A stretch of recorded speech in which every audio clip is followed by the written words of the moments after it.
Welcome everybody to, what day is it?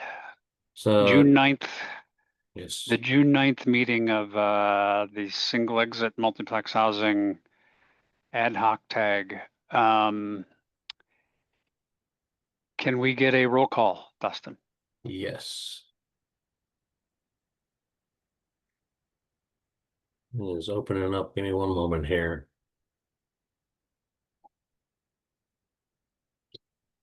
All right, Roger Hiringa, I am here. Danielle. Attendee is open here.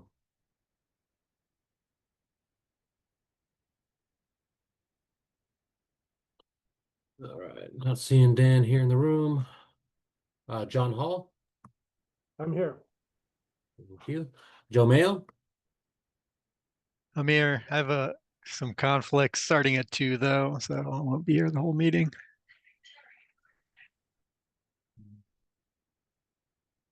Two, gotcha. Thank you.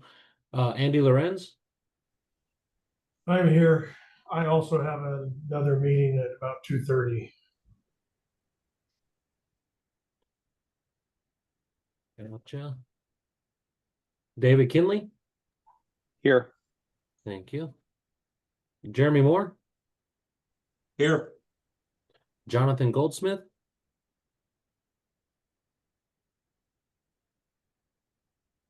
I'm not seeing them in the room today. Robert Baglio.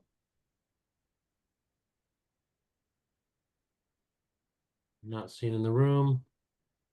Michael Wright. I'm here. Thank you. Jesse Bank.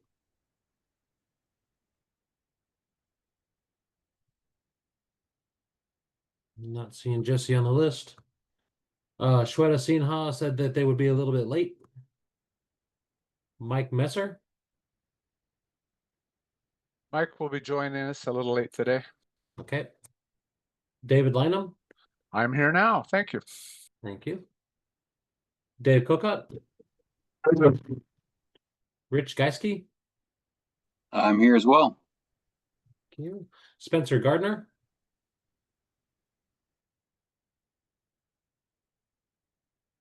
Not seen in the room today. Richard Williams.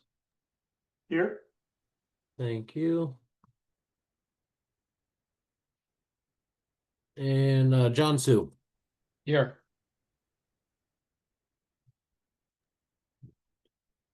Thank you, Dustin. Is there anybody from the public that would like to introduce themselves and be recognized?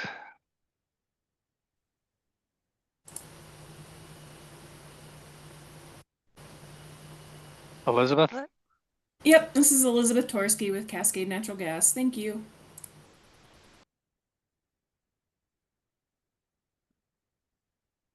Todd, go ahead. Todd Byrather, Council Chair and member representing manufacture, supply, and installation of materials. Thanks, Todd. Ardell? Ardell Jalla, Building Official, Seattle Department of Construction and Inspections. Thank you. Greg? Greg Rogers, Regional Director with the National Fire Protection Association, NFPA. Thank you. And anybody else? All right, thank you, everybody. Agenda item 2 is review and approve the agenda. Can you put the agenda up, and then could I have a motion?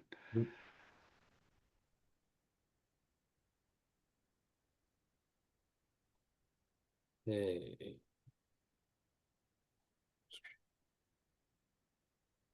All right, should be seeing that up there now. Yes. So I would ask for a motion to approve the agenda. So moved. Thanks, John. Second. Thanks, Dave. Or is it David? Sorry. I'm sorry. I didn't mean to raise my hands. I'm just was trying to make the button work. Thank you. Okay.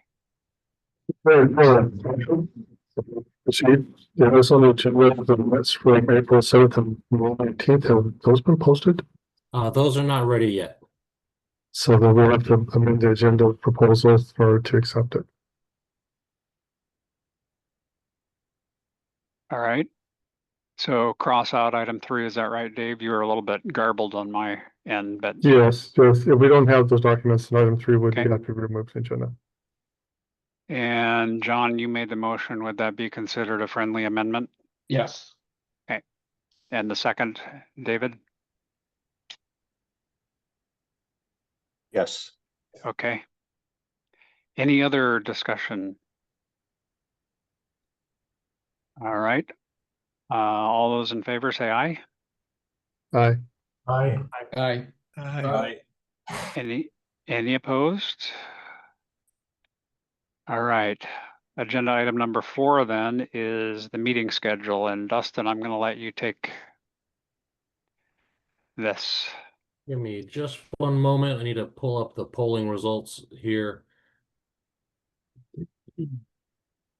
So we were trying to set a meeting schedule so that we can get these scheduled so that we can have the best attendance possible. And give me just one moment while I pull up the final results of the poll.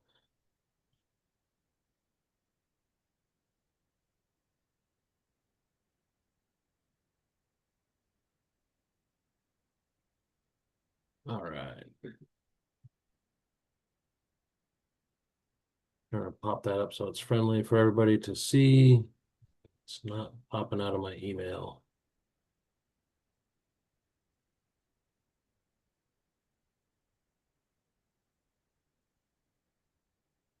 There it is, but it's not popping up on my screen easy for me to spot. So give me one moment here.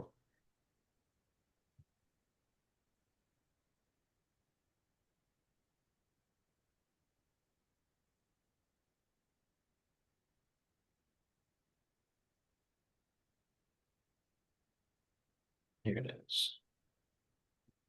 All right, so we got 12 responses out of 19. Neither Roger or Dan indicated they could attend, and Roger wants to be in attendance. Several indicated information as far for now. So looking at the dates here, moving forward, we looks like we on Monday, June 16th, we can have either AM or PM, or hold on. Let me decipher this a little bit more. So we didn't get full results from everybody on these going out for everything. We need 8 folks in attendance minimum to have quorum. And so looking at our results to where we can guarantee based on the responses here, looks like Thursday, June 26th, we can have quorum in the afternoon. Looking at Thursday, July 3rd, we could have quorum in the afternoon. And July 15th, quorum in the afternoon. And then I guess we can open it up for discussion further since we didn't get all responses. But let's I'm open to any of these meetings. It's pretty much if we set a date, we'll have a meeting on those days. And I would leave it up to the group to make sure that we can get the best availability on those. So looking at those 3 dates seem to be the ones that are possible for us. And I'll try to get those highlighted. Yeah. Let's pop all that out.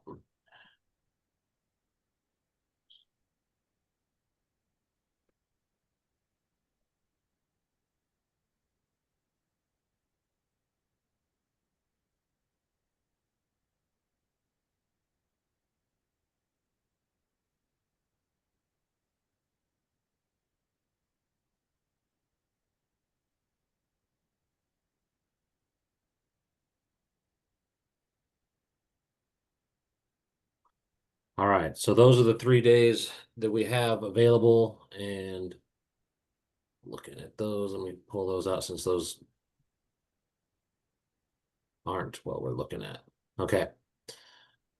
So those are the 3 dates we have right now. Moving forward, there's been discussion going on when this work needs to be completed by.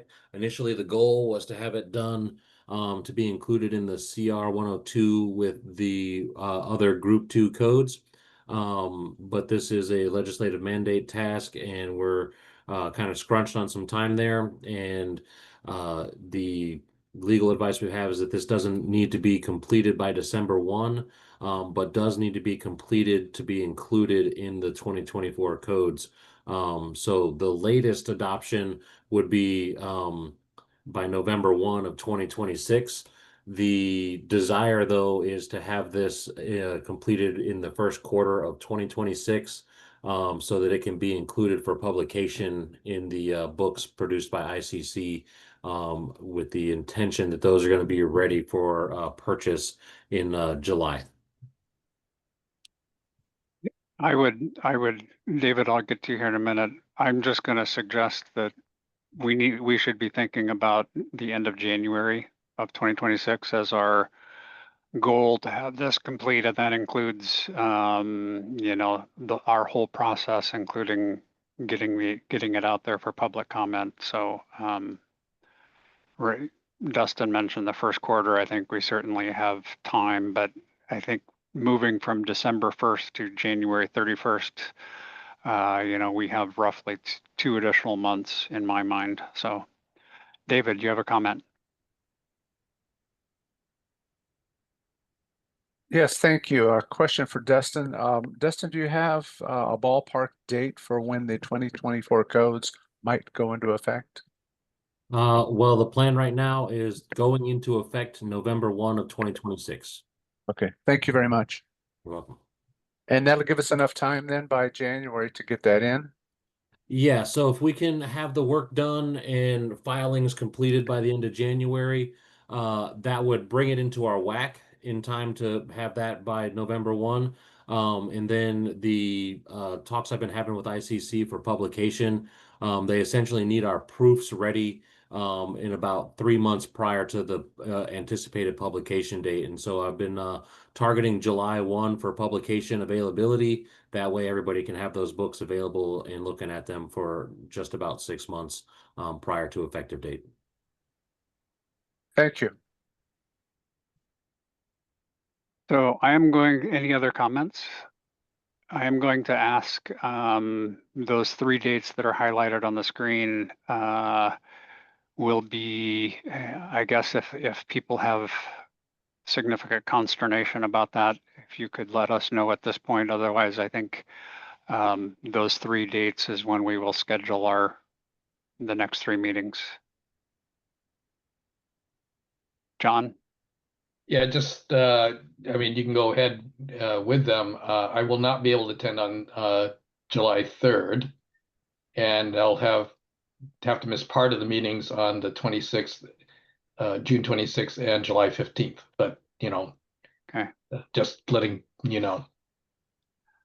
I'm actually hesitant to schedule a afternoon of July 3rd meeting.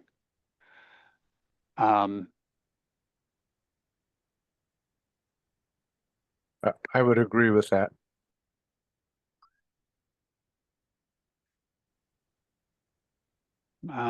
So what should we do here? Well, if there's significant work that needs to happen on some of these proposals in between these meetings, I mean, that cadence is essentially 1 a week. And then the second one is 2 weeks after about. You know, a week turnover for, you know, doing revisions thoughtfully on these might be a little bit short. And we also aren't trying to cram this into CR 102 by that July 4 meeting. So maybe just nix the July 3rd meeting and Okay. plan on the July 20 or June 26th and July 15th meeting, and that'll give us some space in between there and avoid the holiday week. Okay. Does that sound like a reasonable path forward?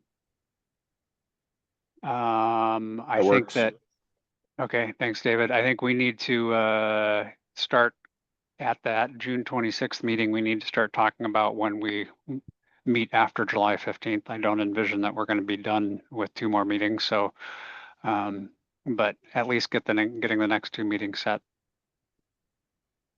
Okay. Any other comments? Hearing none, I'm going to go on to agenda item number 5.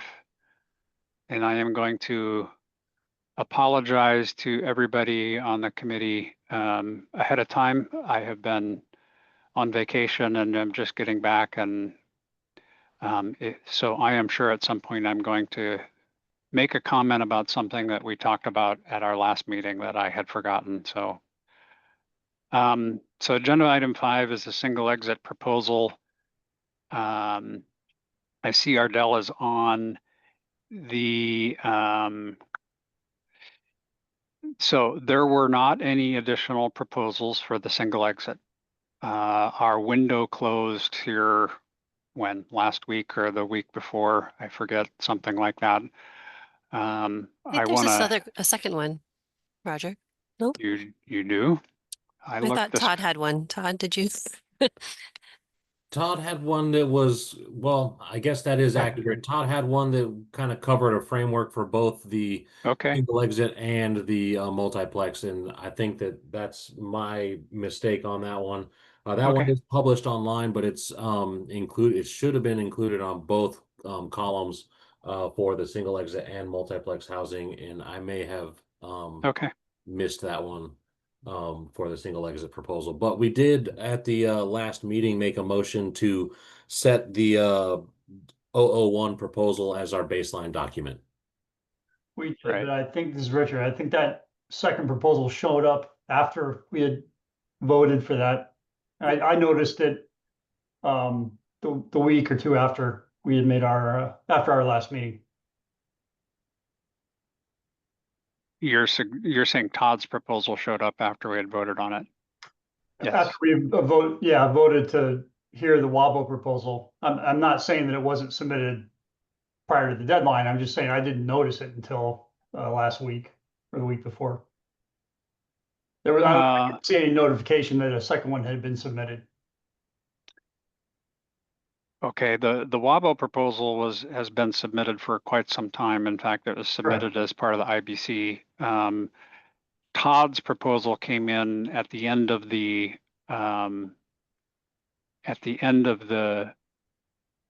time period. I don't know the exact date. And I remember Dustin reminded us that we did vote at the last meeting to use the WABO proposal as our baseline. And so an appendix that gets inserted into the IBC for the single exit. So I think that's where we stand right now. And I do have that one loaded up there under the Okay. single exits as well. And it's also included for the multiplex housing. Well, so Todd, if you're available to, I was going to have you do that as part of the multiplex, but I know enough about it to understand that it can apply to the single exit as well. Would you be interested in presenting your proposal and discussing it? Yeah, absolutely. Whenever you think would be appropriate, I'd value the opportunity. I think what I see is right now we have a single exit proposal. We have decided that we're going to use the WABO proposal as our baseline. What I would suggest is we, moving forward, I think I would ask everybody to start reviewing that proposal and submitting edits to it. If you think that something should be modified or changed, make an edit to it and we'll use that as our working document moving forward. And Dustin, can you, how do you suggest managing that? Would people send those edits to you, proposed edits to you? Yes, and I meant to upload a Word document in here. So on our single exits multiplex housing tag, this had some changes over the last week. It does have our future or our past meetings. There's no future meetings scheduled, but there'll be another block like this that pops up there once we get these ones put on the calendar for the website. I will get this link here changed from a PDF document to a Word document so people can get that and make the edits to it.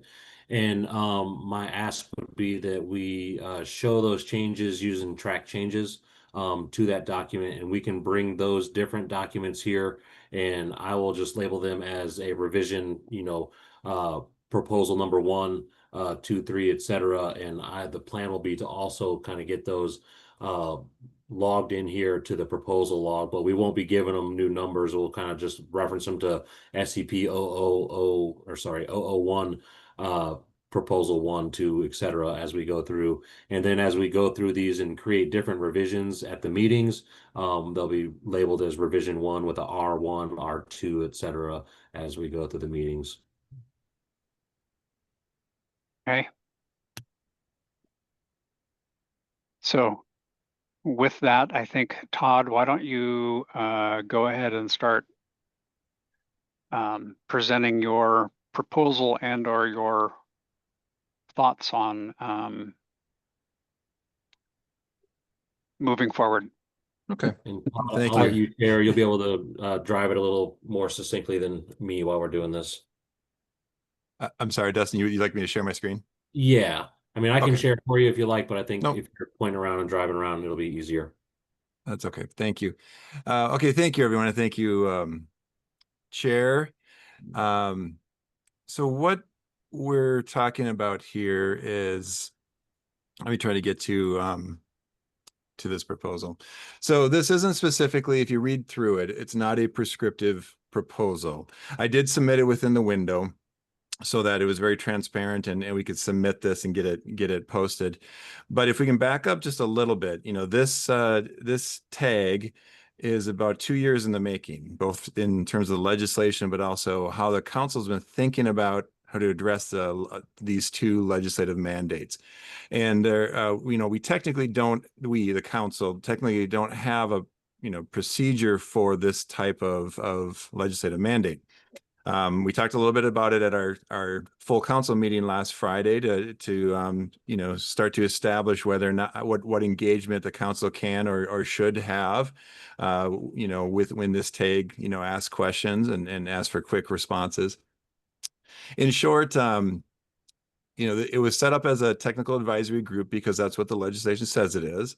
I think more structurally, it probably is a work group because it has an actual deliverable. Unlike a normal technical advisory group in our triennial cycle that responds to external petitions, that's part of how our 3-year triennial amendments happen, is that external petitions are given to the council for the council to consider, and with that our actual amendment changes, so forth, that the subject matter experts and the technical advisory groups go through. So in short, what I submitted was a question to the technical advisory group on both these proposals of what should we be evaluating solutions to. The council opened up a window to seek external petitions. In many ways, the subject matter experts responded immediately to the legislation, and for example, WABO, and developed in their process, in their committee, proposals, petitions, essentially. I don't think we need to call them petitions because we're not technically petitioning the State Building Code Council. We are simply, as a larger ecosystem here of this work group and of the council, trying to come up with the best possible solution. So in short, the question to the tag on both these efforts is, what are the risk factors that we are designing code to? Do we know the answer? And if so, can we put it down? We know there's a large spectrum in between what we know as the residential code and what we know as the building code. And I think the legislative intent is very clear that we're probably somewhere in between on both these proposals. And I don't think we've yet established what that is. And so this performance-based framework is something that is adapted and draws from, the ICC model code, the performance code. Those that know that document know it's going through a heavy revision right now. So by no means am I proposing that this group or the council adopt this outright. Rather, I'm trying to raised the questions of how we would establish different risk factors. And I've been very inclusive here, not just of the two specific discrete asks for multiplex and for single exit, but trying to look at what would that full spectrum be if we were to create a risk factors for our middle housing, essentially anything between 1 or 2 and 24 units in this case. Should it be, 2 units, 2 floors? Should it be 6 units, 3 or 4 floors? Should it be 24 units, 6 floors as specified? And then going through and talking very specifically about the different design performance levels, and then going through each category of structural, egress, accessibility, specific elevators, fire prevention, fire management. I put in, environmental, code, essentially carbon, to facilitate a discussion of what this looks like. And while some of this is based off the ICC PC, it's also based off what we're seeing in other countries such as Sweden or Japan. There's been a large group that's been studying under HUD funded efforts, including a regional effort. This is more on prefabrication, but at UW next Tuesday, where we look at housing code, and in those recommendations that shifts more heavily towards performance-based codes. So I'm not going to go too deep on this, but you'll see I was putting a challenge out there: low density, medium density, and high density, aligning with our development code. But we would have to establish as a group what the different performance requirements are for each one of these categories. So that was a lot, but I'll stop there and thank you for considering this framework.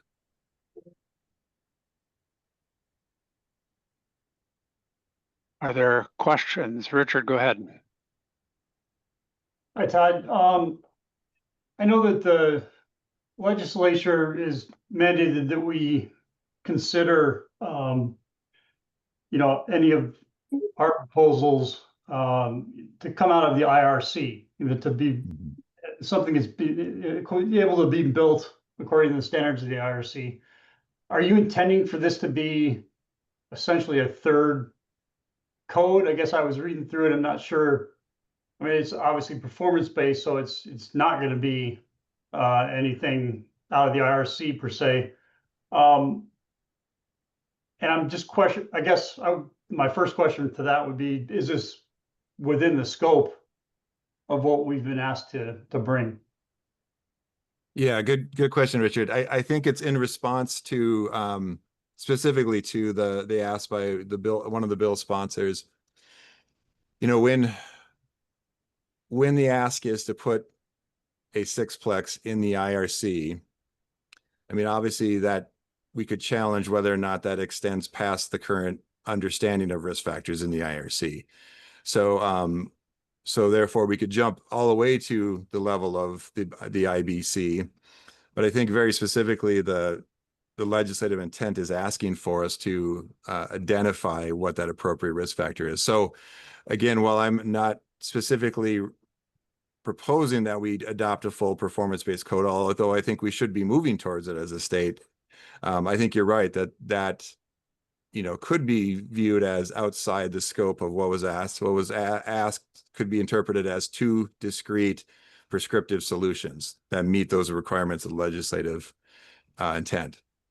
Yeah. Although I think to do so, I think we do need to establish what are we designing to, and I'm not sure we have that yet. Yeah, I guess I'd be concerned about, just in general, when we're talking about performance-based code, we're trying to simplify the use. I think one of the main points being brought up is that the IBC is difficult for a lot of designers and architects to navigate. And so we're trying to put this in the IRC, and now we're introducing possibly, a performance code, which I don't know that I feel that's any simpler to navigate. I suppose we'd have to kind of work through that. And then I think the final thing I'll say is I kind of brought this up last meeting, if you, at some point, I would imagine we would have to decide on which code is going to be allowed for these types of buildings. Because if you introduce this, I don't think we want to go to a situation where we can build the same building under either the IBC, the IRC, or this performance method, because I just think you'd have the same building that would, depending on what you chose, could result in just a whole range of inconsistencies in terms of requirements. Yeah.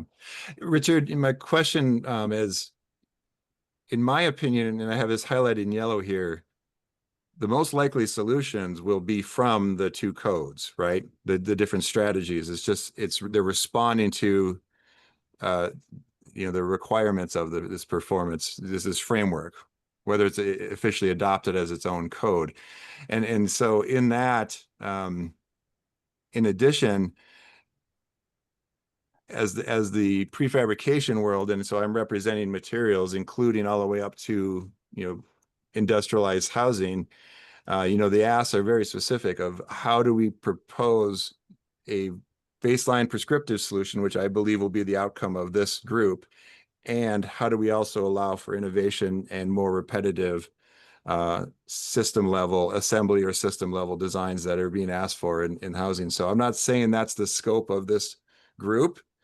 Yeah, we have the same task here. In order to come up with a prescriptive design, we have to first identify what the performance requirements are, in my opinion.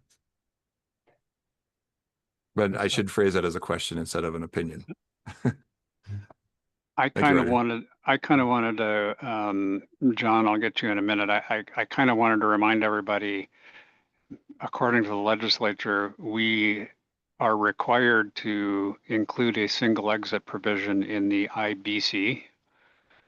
And we are required by the legislature to provide multiplex housing up to 6 units in the IRC. That's what we've been asked to do by the legislature. Yeah, Roger, thanks for that. I'm sorry to interrupt, but yeah, I was, as we were talking through this, I was looking at Todd's multiplex, knowing that it's largely similar provisions, but yeah, when I was talking about the requirements for compliance in the IRC, that's what I was talking about. Thanks for that. However, I also know that Todd and I think Dustin were approached by the sponsor of the multiplex housing legislation, and it was made very clear just doing a multiplex housing in the IRC that basically just refers everything to the IBC and build is not the intent of the legislature. So there is a risk category, a difference in the risk that is understood between the IRC and the IBC, and at least it's perceived that way. We need to kind of understand where we think we should land in between these, and I like Todd's using this kind of a document as a framework to at least talk about our the issues that we need to talk about and decide. But at the end of the day, the product of this group needs to be multiplex housing in the IRC and single exit in the IBC. So I'll leave it at that.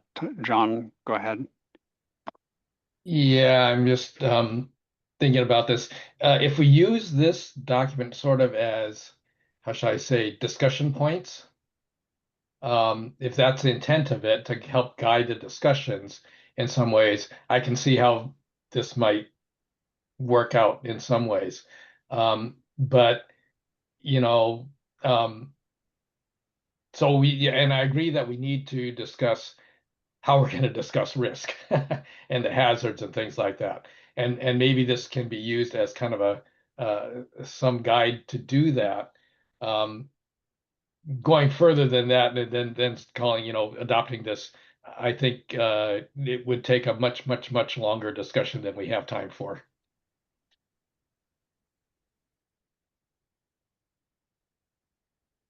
I agree, John, and I think using this as a framework, and I just Todd, you've typed in red there your thoughts on where these low density, medium density, and high density land.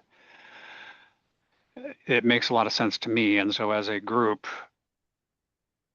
if we are, I will suggest a possibility is to use this and for us to be thinking about the IRC multiplex as a medium density middle housing building.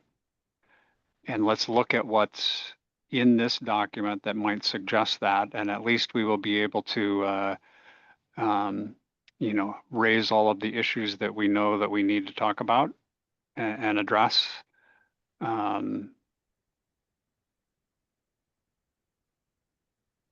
Roger, so using it as a tool is what makes sense to me. But go ahead, Todd. sorry, I was having trouble finding raised hand. Yeah, I'll conclude by when I say the kid homes here, I was asked last session. Now, this kid home bill is one that the council monitored. It did not make it to the finish line, although it made it. It was very close. It's sitting in rules in the House right now, and it technically could be revived right away next session. But I think the broader point was questions from legislators. How would we do this? Even down to ADUs and cottages and so forth.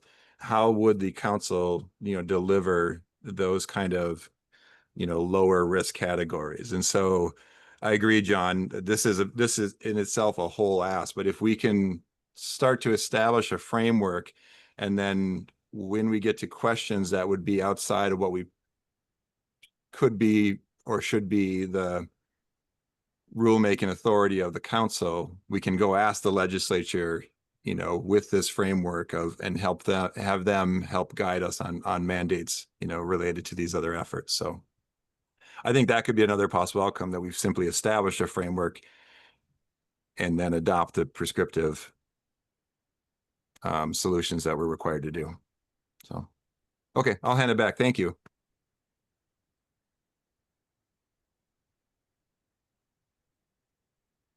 Okay, are there any other comments about the single exit? I think,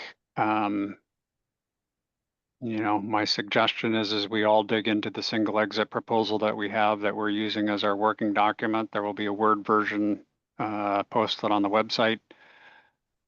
And everybody if you've got questions or concerns, start marking it up. I think, relying on Todd's proposal to raise questions and using that as a framework, I think is a good move for us to a good way for us to move forward. Ardell? I just want to get some clarity. So is the concept I'm hearing is that we can use the proposal for the performance method and how it's broken it into low, medium, and high risk, and assess the other single exit proposal, the prescriptive proposals, was sort of the idea that we're not at full code prescriptive out of an IBC building. We're somewhere between IRC and IBC, at least for the multiplex. But what a clarity I'm looking for, Todd, is that when we looked at this, if you look at this relative to single exit, again, that's squarely in building code. And I think that you have performance requirements around egress in this proposal. I would say that everything that we are looking at, well, not everything, most of the things that are in the single exit proposal from a prescriptive nature are under section 4.4, protection from untenable conditions is the main one. And then an unobstructed path, right?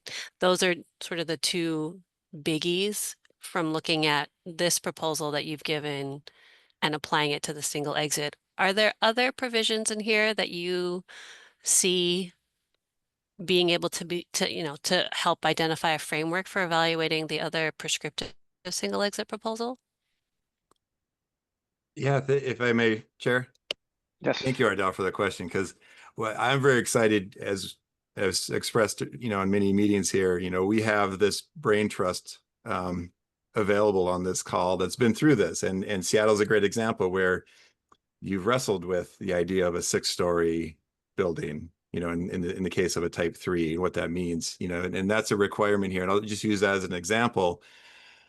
You know, the typology we're developing is limited to 4 units per floor.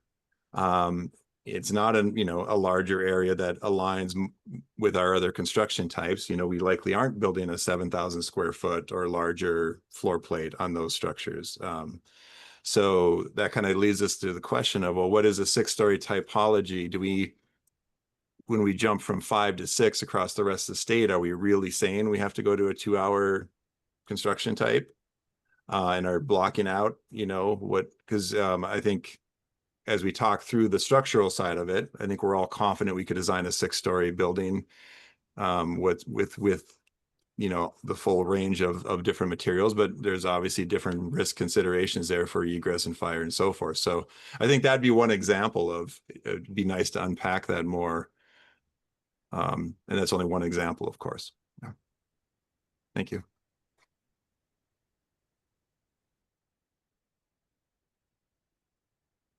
So Ardell, did that answer your question? I think so. It just helps me Okay. frame as we talk through the prescriptive versions of these, like how much to look back into this into this performance proposal for helping navigate that discussion. Okay. Okay, before we leave the single exit, if there are not other comments, John sent me some information that the state of California is also considering single exit stair. They have a single exit stair work group. And provided a link that I admit I looked at in briefly, didn't look at it in detail this morning, getting back from my vacation, but Dustin, I would like it if you could forward this link, and either John or I can send you the link, but send this link around to everybody. Well, I guess make it public. I wanted everybody on the tag to get it for sure, but I also want the rest of the public to be able to see it as well. And it is really just it has their proposal, but it also has, you know, comments from NFPA, there's meeting minutes. So there's a lot of information. And while I am not suggesting that we somehow marry up and match our work with the state of California, I also don't want to, it can be a really good resource, I think. So I would like to make that available to the public and certainly all of the TAG members. I can definitely do that. I'll plan on putting it up here in the top section of this, right underneath the single exit proposal log. I'll label it as the California single exit work group. Okay. And then just a heads up, I've got the Word document updated here on the website as well. And I'm not sure if everybody knows how to find this page easily. It's not straightforward on here, but I'm trying to work within the framework that was built on this site already. So in the meetings, schedules, and agendas tab, that's on any page on the SBCC website, if you mouse over it, the ad hoc single exit multiplex housing tag page that we're on right now is listed at the bottom, and you can go there, and that's where we'll be housing all these things. So I'll put that California link right here below the single exit proposal log, and just another heads up, the Word document's live for folks if you want to grab it now. Okay, and I can forward you the email from John that has that link, so you can get that posted. Is there anything else related to the single exit proposal? Just so I'm clear and yeah. make sure I'm participating in the right meetings, clearing my record. So then the ask is for the committee to review the single exit proposals, write their comments into the Word document, share those back with Dustin and you as the chair prior to the next meeting, and that we will go through all of those comments in the next meeting. Is that the idea? Yes. Okay, thanks. And if I get those like 24 hours prior to the meeting, I'll have them available that we can share. But if we can get them at least 48 hours in advance, it makes it easier for me to get them posted and gives folks times to review those as well. And any revisions will be posted underneath the proposal log link and be included in line there. And so I'll have the dates updated on those as revisions and comments and things come through. John? Yeah, just a quick note that I also saw the state of Texas passed a similar single stair law, so I will send you that link as well. Thank you. I'll Okay. make that available as well. Okay. With that, I believe that it is time for us to move on to the multiplex housing proposals. And if I can, sorry, I need my glasses. Is John Goldsmith on? I don't have him in the roll call, and Okay. I'm not seeing them in the list here today. And can you remind me, did we go through his proposal at the last meeting? Dustin, again, I'm getting myself back up to speed. Let me check it here. I got a lot of notes on that one. I think we mainly went over the one proposal that we had and touched on Todd's proposal, and then we had a couple other ones that came in and weren't posted for the meeting. And so I'm prepared to show those. They've been posted since the 20th, and we can go over them now. Okay. Jay Moore, I think it's Jim, maybe? It's Jeremy, sorry. And Jeremy, sorry. I cannot figure out how to change that title to my full name. I've been trying to figure it out, but I'll get you.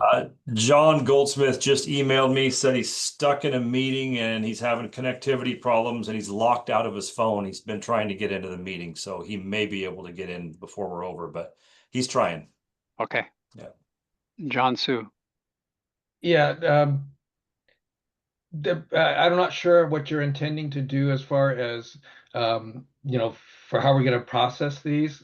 But one thing that it's sort of a, how shall I say, alternative to Todd's thing, and something that we went through as we had to help us evaluate what we were going to do for the single exit proposal, is to kind of list the issues that we want to address in this, and being from the building official side of things, we focused on certain, maybe a little bit more detail than what Todd did. But before this meeting, I was kind of going through and thinking about, okay, what are the issues that we're going to need to decide? It's not necessarily going after the risk factors, but these are the things that in the building code that we are generally addressing. So I don't know at some point if we want to discuss how we're going to approach these, because they all took slightly different approaches, and we understand that the first proposal that was that's on the list there does not meet the legislative intent. So anyway, but there are ways of looking at this, I think, from those of us who are code folks that would help kind of maybe get through them. And if we can decide these, then it kind of affects how do we approach the various proposals, rather than going through each one and then trying to figure out how do we meld these all together, or which one do we favor, or things like that. If we can decide what the issues are first, then go back and then we can develop the details. John, your suggestion is a good one and does kind of align with my thinking. What I have been trying to do is allow everybody that submitted something to at least have the opportunity to explain what they submitted and why. I was also going to ask Angela, and I apologize. I was completely disconnected for a week and a half, and I just got back. I would like both John and Angela to feel like they had the opportunity to present the information that they have posted. After that, I think that this group, I would like to, there's two things. I would like to get what form is this going to take, and I think that it has to be in the IRC. Is it an appendix that is in the IRC? And what does that look like? I believe that by the legislation, we are supposed to make this available statewide. So it'll almost be a charging language in the IRC that sends you to this appendix under certain conditions. But I think as a group, we need to agree on just what does the format look like. And the second piece of that is exactly what you said, is what are the issues that we need to talk about? And I think Todd's document has a number of those issues listed. I think between all the proposals we have, I think that we can come up with a, I don't know, an issues list, if that's what we want to call it. So those are kind of the two pieces that I was hoping to move forward on, is what's the document going to look like? What's the format that we're going to use to incorporate this into the IRC? And then getting our arms around what are the issues that we need to address. And, you know, I had a list, elevator, and I would have to pull my list out. I don't have it in front of me. Elevators, is it higher than 6 stories for type 1? Is it side by side? Are there can we do these multiplex housing? No, that's single exit. Sorry, I'm getting them confused, but size of the unit, number of dwelling units. So all of those things, getting a list of issues that we need to decide upon. So, Jeremy. Yes, sir. Thank you. To answer your first one, I could be getting confused, and maybe Dustin could clarify this for us because we don't have the minutes. But I thought that the last meeting we did agree that the best tool to put this in, the best vehicle for the multiplex was an appendix, but it was going to have to be required, not an optional one, to meet the intent. I thought we discussed that, but I could be getting it mixed up as well with the single exit. But I thought we had gotten as far as we've got a bunch of stuff to go through, but the right vehicle is going to be the appendix as long as it was mandatory. But maybe Dustin has the minutes and could clear that up. Well, as far as discussion, for sure, that was discussed, yes. As far as a decision being made, no. I was talking with some our staff here earlier today about what the rulemaking with this kind of looks like as we go through doing the 2024 code and trying to have this overlap a little bit. If we are to include this in the main body of the code, we run into some rulemaking challenges with the process at the code revisor's office. So we have some documents we get that we incorporate our changes into, and it brings it in there, and then we file that for CR 102. It goes up for public comment, and it's sitting there. If we're continuing to do work on any sections that are included in that CR 102 and we make changes, we start having a weird gum up in the system that happens, so that if we make revisions to say chapter 3 that might overlap some of those changes, like we can't make any changes to chapter 3 without messing it up for what we've already filed. So I think that keeping it in an appendix that is adopted like our sprinklers appendix would be the best route. It's going to liberate all the rulemaking tools that we have to use to go through that process to make it so that we're not having to potentially wait if we're ready to make the filing to get this across our finish line. So I don't think we made any hard decisions. I don't have any motions listed in there from the discussion on multiplex housing, but the appendix that is already adopted for the state is kind of the place I would target it after discussion with staff earlier today. But Dustin, we would have to have some charging language in the IRC that says, for these conditions, thou shalt use appendix such and such. Yes, so right? we can definitely do that. It's just if we have, I want to avoid so we can have chapter 1 and the preface sections of the code little bits where we make those pointers to the appendices that we have pre-adopted.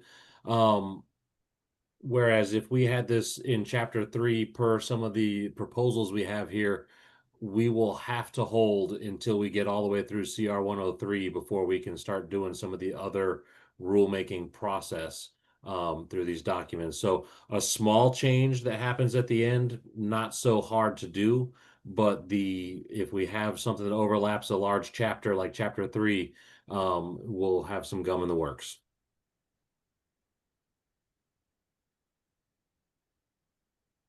Okay, so I would ask, and Jeremy, I was confused as well whether what we had agreed on last time. I thought that we had agreed on that using the appendix for the single exit. And then I didn't remember. I know we talked about it, but I didn't think that we had voted on anything. So I think that we need, let's see, what I'd like to do is to get a proposal. Do any of the proposals specifically have the charging language in them? And I'm thinking either the one from Angela or from John Goldsmith. I think John's does. I think John's has a chapter 1 scoping that just included multiplex behind the 1 and 2 family dwellings, and then I think he added, there. And so does Angela's has it as well.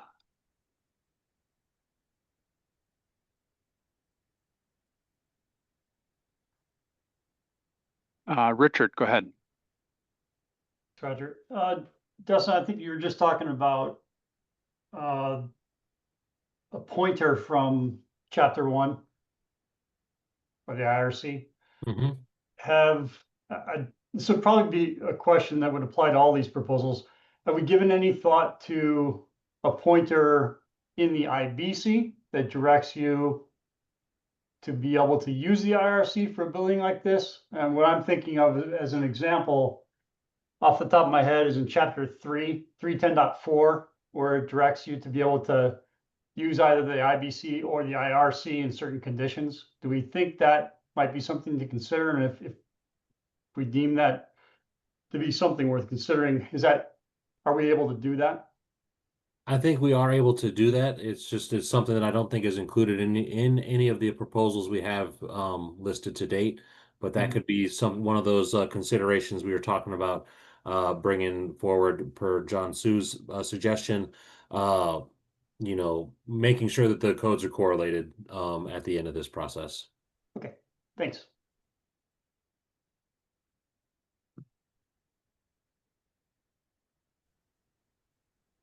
Okay. So we have two options for how, and I didn't look that closely at John's.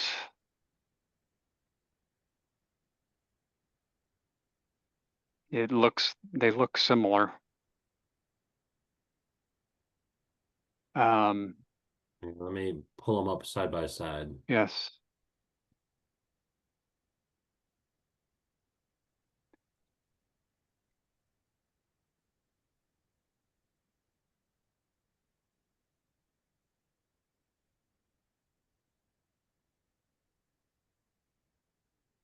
Oops.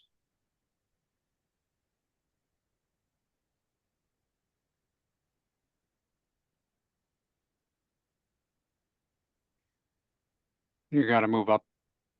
Oh. No, I think that you need to move up on the one on the left. So, we're not seeing the scope and the purpose on this one? No, I think it's before it. Yeah. Okay. Oh, this section here, I'm sorry. Yes, right there. And the scope, the R101.2 is just, there's no change. It's just modifying the exception, right? John, Sue, do you have a comment about the charging language? No, both of these would accomplish what we talked about if we go down the path of an appendix. I was going to ask, process-wise again, do we want a motion now, or do we want to wait until we've gone through both Jonathan Goldsmith's and Angela's proposals before we make any decisions as far as appendix or not? Or do we want to do a motion now, which I'm prepared to do? I am open for a motion at any point. Okay. So rather than picking either one of these, I would move that we go ahead and for purposes of developing this multiplex code section, that we place the requirements in the appendix, in an appendix, and reference it from the body of the IRC, with the clear, making it clear that this is a mandatory appendix. Second. All right, thanks, Richard. John Sue was the motion and Richard Williams was the second. Is there any discussion?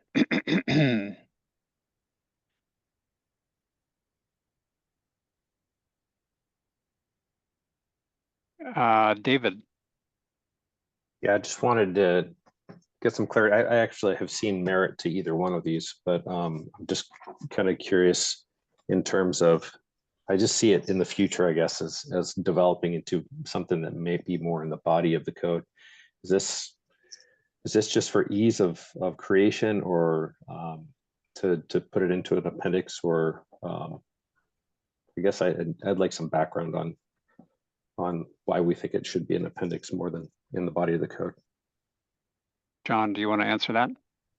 Yeah, well, at least in my opinion, I think it'll be easier to maintain in the future and also easier to use.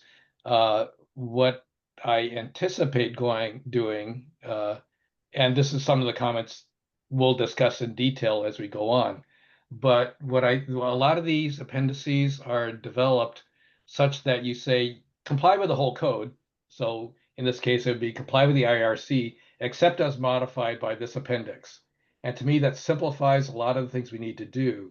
We don't need to point to a lot of the sections that are already in the IRC. If we're comfortable with them applying to this this type of housing, then you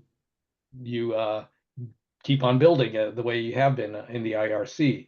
If it's something that we want them to do differently, that's where you call it out in the appendix. And to me, it's somewhat easier to work with that way. Not only just development, in my mind, it's also easier for review and things like that. But that's just my opinion again. Richard, you have your hand up. Yeah, Roger. John, I guess in thinking through that, my question would be, do you think the legislature is expecting us to provide a document that's more or less a standalone document? Because as you say, the appendix would rely upon the IRC, which I do think is appropriate. I'm just wondering, I guess we'll find out, but I'm just wondering if you think that we would run into any issues with that. I think as long as the regulations are clear and usable, I don't see, again, I think at least the legislation that I haven't read it recently, said the SBCC is kind of decides the mechanism, right? Yeah. How to get this done. And that this is one mechanism, right? Is to appendix just showing what you're changing. Yeah, no, I agree with the approach. It's just I'm just wondering out loud whether anyone will be expecting to go into the appendix and construct this type of building right out of that section only. If they've been building under and designing under the IRC, I don't think this would make much difference. Okay, no, that's my opinion. Yep. I mean, obviously other people may have different. David? Yeah, sorry, I was just thinking in terms of continuing that conversation on the appendix or not. I guess, John, I see your point I was thinking it would be really clean in chapter 3 to have, you know, your duplexes, your townhomes, and then your multiplex housing. But I think there's enough, especially when it comes to potential common areas or accessory uses within these buildings, that we'd need to draw on some resources from the IBC. And I guess that's kind of that's where I think the strength of the appendix might come in. So I guess I'm being convinced that direction more with that, but I just wanted to kind of share my thoughts on that. Thanks.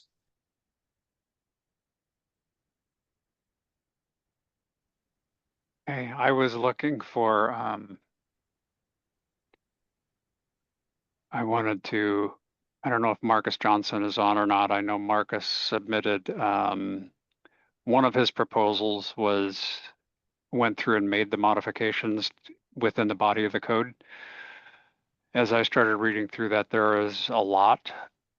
And my concern is just correlation with the rest of the code. And are we going to mess up just the ease for which we can just address the multiplex and keep it from making some other modification, unintended modification throughout the IRC. That was why I felt like that the appendix is the right direction. Okay, are there any other comments? We have a proposal or a motion on the floor to include charging language in the body of the IRC and the detailed information in an appendix. I think I hope that's a summary of the motion that was made. If we can make sure, thanks John for the thumbs up. If we can make sure the primary people for each position are voting, and I'm going to do a voice vote. All those in favor say aye. Aye. Aye. Aye. Aye. Aye. And more importantly, is there anybody opposed? Okay. So the motion passes. I also wanted to remind everybody, again, we are not under all of the, as Todd mentioned, we're not under all of the requirements for submitting proposals. So at the end of the day, we're going to come up with a product that may be a melding of multiple proposals. But I think what we see on the screen right now is something that will be close to what we'll end up with. So, all right. Let's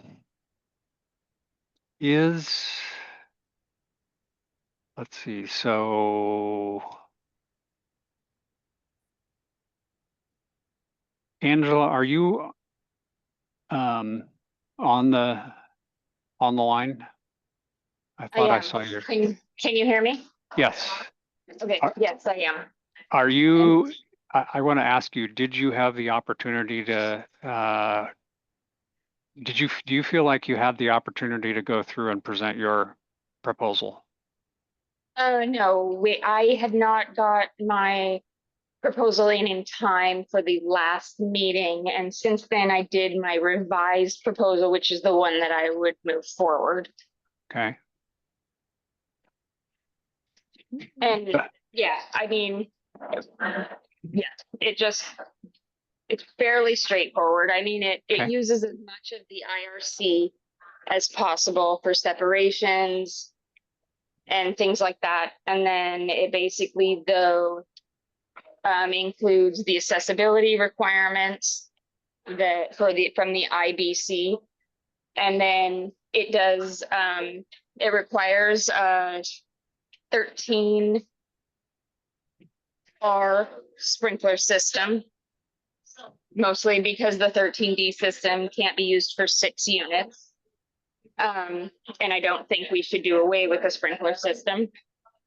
And then, sorry, I'm in a waiting room working off my phone. And so, but it basically I mean, goes through and it does take away some, I mean, doesn't take away, but it minimizes some of the requirements from the IBC and simplifies them. And then it also, as far as the scoping, it does put parameters on this prescriptive building. The size that's outlined is 7,000 square feet for the total building, but that could be adjusted. It makes the egress much more simple by requiring it to be exterior only with no common, like no interior stairs or corridors. It takes away penetrations and things by ducting, because otherwise you're determining, okay, is a smoke or fire damper really required in this, or how much communication for fire and smoke are you going to allow, things like that. So, I mean, it, like I said, I think it's fairly straightforward. It's obviously way shorter than my original proposal, and it does use a lot of the IRC requirements and only brings in what I felt was really necessary. I did also make some adjustments that aren't on the document that you have, that were made due to some feedback I got at the end of last week.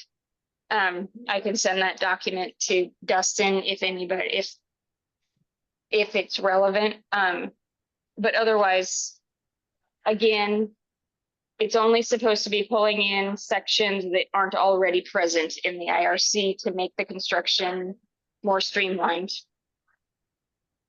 Is that enough of a, sorry. Okay. Thank you. And I'm gonna ask, sorry, I can't read my own writing without glasses. Is John Goldsmith?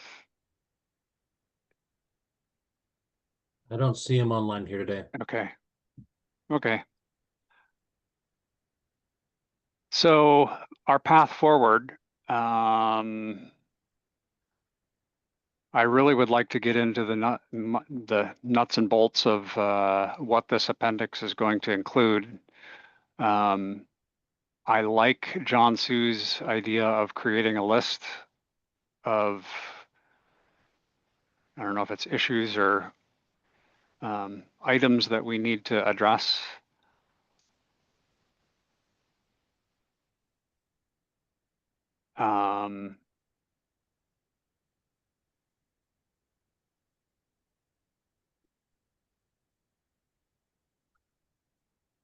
I guess I am a little bit at a loss for how best for us to move forward.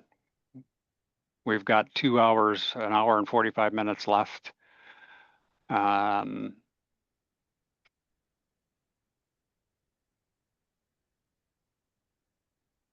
Could we or should we start going through one of the proposals and start a discussion of some of the topics?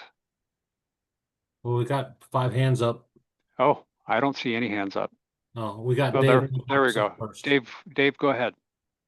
Yeah, I was able to work with John Goldsmith on his proposal, so I can speak a little bit to it, even though he's not present. He's actually doing some training for the city inspectors, both fire and building today.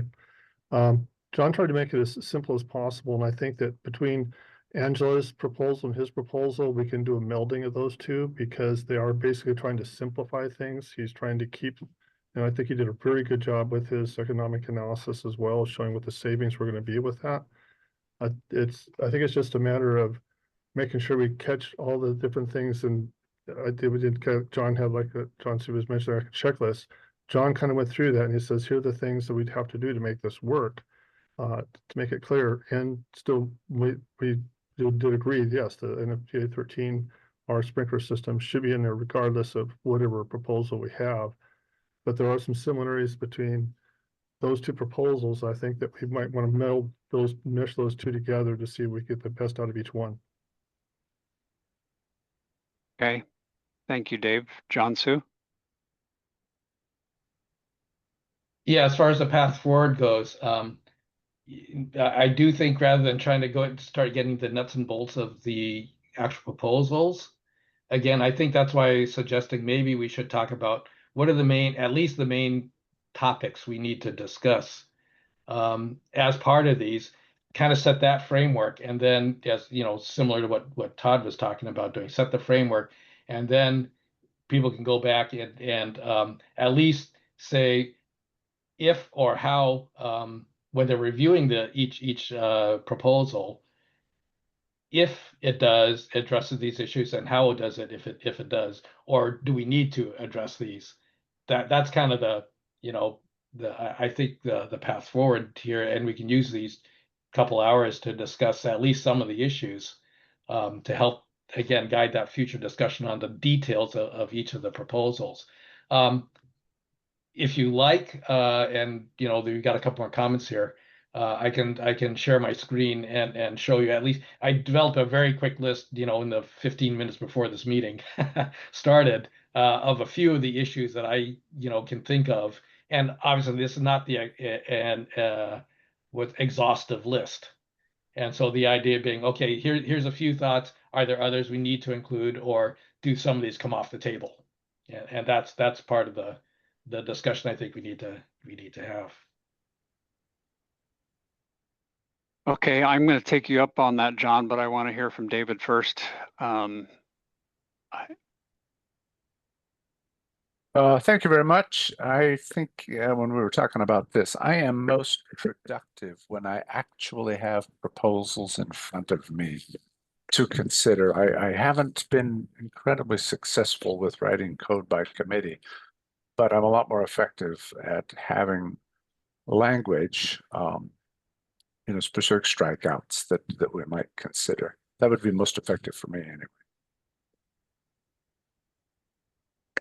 Which means basically launch that, you know, if we could set up a deadline prior to the next meeting that we have whatever changes either to the multiplex or to the single exit code to be submitted for our consideration prior to the next meeting, you know, even if it's a few days before. We need to have some time to think about it because it's kind of cold. We've all went through this a number of times, but it is kind of cold just to address it here. Okay, I appreciate that, David. And I think at the end of the day, setting a schedule for us and an approach for us would make sense. I actually am thinking that we pick one of these and start using that as our baseline document, but I think I would like to turn it over to John. And if John, if you can go through and start, as you suggested, raising some of the questions or concerns for us to be looking at. Okay, I did send a request to whoever's hosting the meeting. I thought I approved it. If you could send it again, if you didn't get the permission, I apologize. Okay, I got it. Okay, looks like okay, let me pick the right application here. And we're seeing it booting up. There it is. Okay, so again, this is a very quick list developed like in the 15 minutes before this meeting started. And I started by saying, okay, what's prescribed by the legislation? I might have missed a point or two, but they already say how many units we're talking about. They already say number of stories, so we don't need to talk about that part as far as I'm concerned. That's already prescribed. The issues we really need to discuss are, as far as I'm concerned, are okay. What are the uses allowed? Is it only going to be residential? Because the IRC does allow 5 other what I call special uses besides residential. And so we need to decide, you know, and I don't have the answer and don't have a proposal on this, but we need to decide how many of those other uses are we going to allow in these buildings. For instance, they have a custodial care for 5 or fewer, right? There are adult family homes. Are we going to allow these in these multiplex buildings? We need to decide that. Okay. The size, the area, I mean, a couple of the proposals, I think Marcus Johnson's and Angela's propose a 7,000 square foot limit. You know, whether that's a building or per floor or something. I think Jonathan Goldsmith's had a 7,000 square foot per floor limit on it. You know, we need to decide what's the number we want, and is it for the whole building or is it for each story? We do need to talk about means of egress. Are we going to require them to be individual? So in other words, every unit has their own exit that's not exposed to other units, or they don't have a common exit. Or do we allow the common exit? And if so, what's the protection we're going to require for them? We need to decide the accessibility issues. How does that work when you start stringing a whole bunch of buildings together? If we're going to allow more than one, more than, what is it, 2 of these, I think do you start triggering type A units? That's a question. Sprinklers, are we going to require them or not? That's been, 2 of the proposals have different views on that. And if we are going to require them, what's the standard we're going to use? Are we going to allow the 13D? We're going to require the 13R? What are the parameters that we're going to, require on that around sprinklers? We need to decide what the fire separations are going to be, what the unit separations are, or when you do these, start stringing these, 6 packs together, or 4, whatever they are, what's the separation between the buildings required? Fire separation, what's the ratings? Are they firewalls? Are they fire barriers? You get into the whole question of penetrations that Angela talked about, things like that. Structural. Are we going to allow these to be built under the IRC, brace wall lines? We need to, maybe a quick answer, maybe that's okay, and everyone's comfortable with that. We still need to at least address that. I think Marcus's proposal said essentially, the way I read it, the walls will have to line up, your structural walls. And if so, that's fine, but it may reduce flexibility in the designs of these. So that's a question. Elevators, as Roger mentioned, we need to figure out, are we going to allow the small elevators? And are we going to allow other standards besides the ASME standard? And then we'll need to pick up, eventually at the end, we'll need to pick up code correlation. Again, these are the things I just happen to think about. There may be other issues, but these are kind of to me, the overarching things that I think the different proposals are trying to address in different ways, or saying they're not important.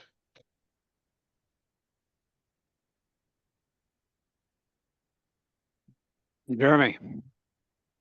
I think this document that John came up with is a great guide for us to assess those proposals. This is probably, all of us have any number of these things floating through our head when we think multiplex, either from whatever part of the trades or of the code enforcement you're at. We've all thought about a majority of these probably. So I think this is a great reference. Nicely done, John. Todd? Thank you. Yeah, I agree, John. And I know there's a long history, especially with WABO, of thinking about this bundled solution, essentially, is what's being said here. I guess I want to keep challenging everyone, though, to put in words, what are the requirements? What are we trying to achieve? And so, for example, and I'm going to give an extreme case, when we say fire suppression shall be, it probably shall, but I stood on a 9-story building, stick frame building in Sweden with no fire suppression. It scared the hell out of me. I'm not suggesting we do this, but they could communicate what their fire strategy was, encapsulation, and so forth, all those things that I still didn't agree with it, but they were able to communicate in words what the design problem was and how they solved it. So I would again ask, what are the requirements that we're designing to in each one of these categories? And I think that might be a good way to break it out. Thanks.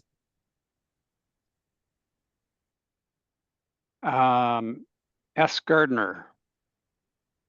Hi, Spencer Gardner. I'm also stuck in Zoom land where I can't change my name, so I'm sorry. I guess kind of Todd actually voiced a similar sentiment to what I was going to say. I think it might be helpful for me to step back and just make sure that there's, I guess, consensus about what the overall problem is that we're trying to solve, which maybe that discussion happened. I missed the kind of the beginning portion of the meeting, so I apologize if that was already discussed. But it seems like I guess before I would want to answer any of the questions about these specific aspects of a building, which I agree this is a very good list, and I think this is really helpful for us. Certainly helpful for me as I'm thinking through coming at this without a lot of experience in this area. But what exactly is the design problem we're trying to solve? I think from a planner standpoint, which is why I'm here, for a long time we've had this gray area of what we call middle housing, or call it whatever you want, where IRC govern the single family and duplex and more simpler types of construction. IBC was really, I think, to me at least, seems tailored for larger scale construction projects, and left these, 3, 4 to 6 unit buildings stuck in this limbo where the IBC was cost prohibitive and the IRC isn't really appropriate. I guess I'm getting to my point, which is I think it would be maybe helpful for me to understand from everybody else's perspective that there's consensus around that being the problem we're trying to solve. How do we put some definition around that gray area? And then when we tackle these individual topics, it helps to kind of guide the discussion, in my mind, at least. Thanks, Spencer. And your name got changed. I think that was probably Dustin. I will. So I did want to remind, I'm not sure if everybody got this. I did put together the RCWs, and actually, Spencer, part of answering your question on the first two bullet items that are up on the screen, RCW 1927-800 item 4 says, for the purpose of this section, multiplex housing means a building with up to 6 dwelling units. So the number of units is 6, consolidated into a single structure with common walls and floors, and a functional primary street entrance, or a building of up to 3 stories containing up to 6 dwelling units consolidated into a single structure. So 6 units, 3 stories is what is defined in the legislation. John, go ahead. Yeah, and I think we've been given marching orders, and Roger, you kind of alluded to it early in the meeting, that the intent is something between IBC and IRC. And probably closer to the IRC end of the scale than IBC. I'll put it that way. So I think it's clear that we are doing something that's less than IBC. Todd? I'll maybe ask a specific question for someone who's an expert on the call. My understanding of IRC is always that a lot of the risk is to the occupant. It's not an owner risk, of shared spaces and so forth, right? And so that's why I think one of the challenges we all have is what's the threshold now when we jump to 3, 4, 5, or 6 units, especially flats that are obviously going to have a shared egress and so forth. And then the other extreme is we're setting at 24 units or larger. That is obviously a lot higher level of responsibility on the building owner for the health and well-being of the occupants, but also of catastrophic loss. So can someone kind of just in those kind of terms communicate where those thresholds are in your mind from 3 units to 24? Where does catastrophic loss, start to come into the equations? And that's something I'm trying to wrap my head around. I understand it in structural engineering. I don't understand it in this design problem yet. Thank you.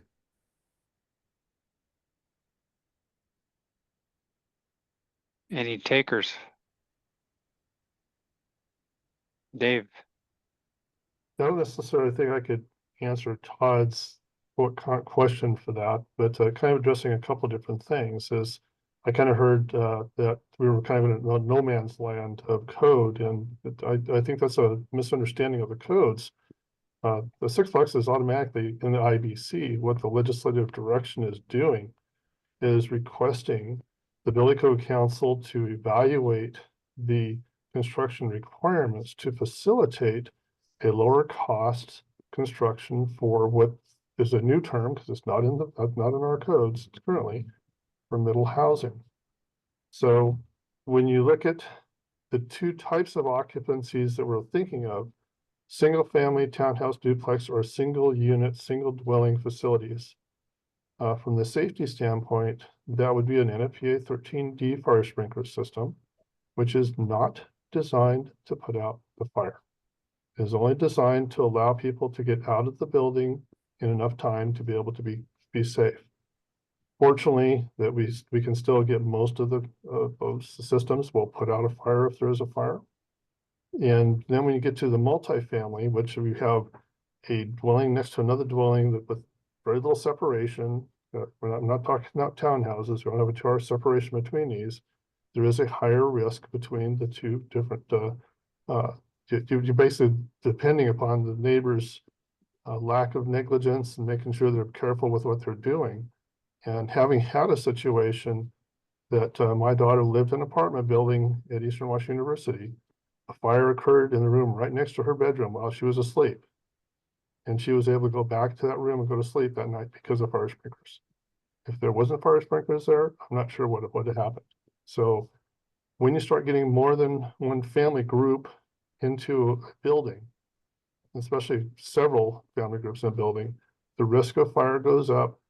Now we're not doing protection of the occupants, we're doing protection of the building and the occupants to be able to prevent it from expanding and going into other areas of the building. So I don't know if that addresses Todd's direction of some of that, but that's basically the understanding that I've had of the codes since I've been involved with them. David. They're here.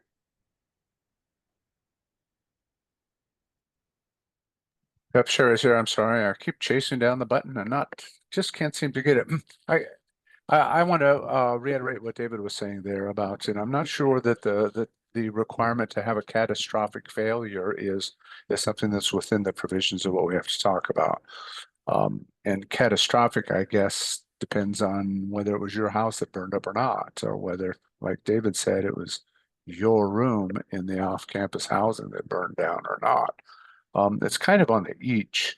And I think we do have some guidelines. And David, I chatted 3 notes down here. You said about 6. I already said the 3 things. You already said the 3 things that I know about it, but just wanted to emphasize it's catastrophic loss for these things because they involve residential occupancies for which the intended purpose is sleeping. One is a catastrophe that we have to look after. And I know it's not cheap. Nothing's ever cheap. But I guess part of the conversation might be, what's the price? What is cheap and what is not? But I don't know that we have to prove a catastrophe happening here, a catastrophic loss. Thank you. That was it. John? Yeah, Todd, you raised a kind of interesting point.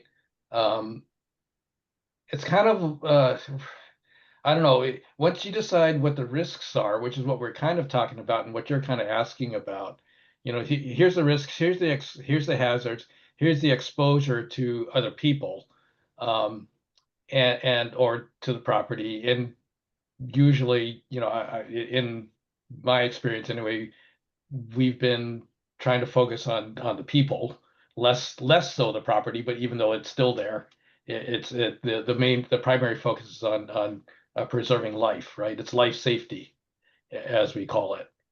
And so the question then, so we can talk about the risks, we can talk about the hazards. The question is, what's acceptable performance comes in. That's where that performance code stuff comes in, right? I mean, is it okay if people have to be rescued from an upper floor by the fire department? Is that okay? Performance, is it? Oh, what Dave Cocott brought up was what most people would consider good performance, right? You've contained the fire to the room of origin or the space of origin or whatever, didn't spread, and people were able to go back in the building that pretty quickly. So I think by most standards, that would be good performance. So what kind of performance are we willing to accept is kind of the question. And I don't know if I don't know what data we have or anything, as someone pointed out, and I think somewhere in the last couple of meetings, what data do we have that supports or doesn't support what we want to do? Because thankfully, fires are somewhat rare occurrence. I mean, we're not having people die all the time. Is that the performance measure we want? And that's I'm just raising that as a question. So I guess I would contribute, being a structural engineer, from a seismic perspective, we are contribute to the conversation about protecting people versus building in the IBC, which so far our discussion has been we're suggesting that the IBC is a more stringent risk profile than the IRC. And in the IBC, from a structural seismic perspective, we're talking about collapse prevention. So protecting the building itself is certainly life safety, and protection of life is part of that, but recognizing that the building it doesn't collapse, but it may not be usable afterwards either, is an acceptable risk in the IBC from a seismic perspective. David, I think your hand is still up, but John, I think yours popped up, so I'm going to call on you. thank you. Just a little bit on that, the seismic fees. I mean, depends how you want to use the term collapse prevention, right? I mean, theoretically, we are designing for life safety as well on this, even for seismic. We just recognize that we can't do that in all cases for 100% of the buildings. So we understand that there's a certain what's the word I'm looking for? A certain chance that your earthquake that you're designing for is going to be exceeded. You're still hoping for collapse in the biggest one that you can think of. Well, not the biggest one you can think of, the biggest one that probability shows. All this other stuff, all the other math that goes into that. But I think the goal is still life safety. The idea is, can you get people out of the building? And I do know that discussion has happened a lot on the seismic structural side. If your building is so badly damaged that you have to be repelling people out windows, in order to get them out of the building, I don't think most people would say that was acceptable life safety performance.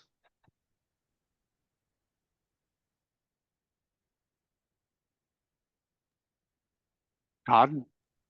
I'll keep asking questions because this is a good conversation. Okay, so I'll put a couple of what ifs out there. John, you asked a good question earlier about, is it IRC bracing allowed up to 3 stories, right? That's an engineering challenge, I think. But let's say, I represent materials, so questions I get from the material stakeholders are, how do we allow all construction types or all materials? So if from an engineering standpoint, from a structural engineering standpoint, I'm confident we could design a 3, 4, 5, or 6-story structure out of any system. We know we've crossed a threshold there at 5 stories with horizontal separation or so forth, but we have small area. What would it take to allow me to do that up to 6 stories? So I'll leave that one there. Thank you. John? Todd, if I could ask the clarified question. So we're expecting, at least my vision of this, is that most of it's going to be stick framed. I don't think there's anything that would prevent people from doing like type 1 construction, making these all out of concrete, for instance, and quite frankly, that would take care of a lot of these issues. As at least as far as fire separations and things go. And yes, even under the building code, the IBC, you could build that much bigger and have more units and things like that. So, if we're talking about trying to lower costs, what we keep, you talk about, you've mentioned being able to replicate these, which is definitely, yeah, something we need to talk about. But, if these are going to be one-offs that people are doing, or, small developments and things like that, a few at a time, I think well, at least those of us on the, who come from the building code side are thinking these are going to be stick frame for the most part. And I don't, because that's at least currently anyway, the lowest cost construction. Yeah, John, and I think you're raising, for those that have tracked the ICC process and I think the California group has done a good job of bringing some of those, presentations back of the multiple times this has been proposed at ICC. My memory is that type 3 and type 5 were not included, or were argued, that it should only be type 1 or 4 or so forth. So I think that's an interesting conversation too, that well, that wasn't inclusive. Yeah. You're talking about the single exit. Correct. I'm Yeah, sorry. and Yes, I'm jumping around, but yeah. That's because it was based on the current New York standards or regulations. So, yeah. I'm digging here, John. Under the IRC, are you allowed to build anything besides stick frame? Technically, you could, I guess.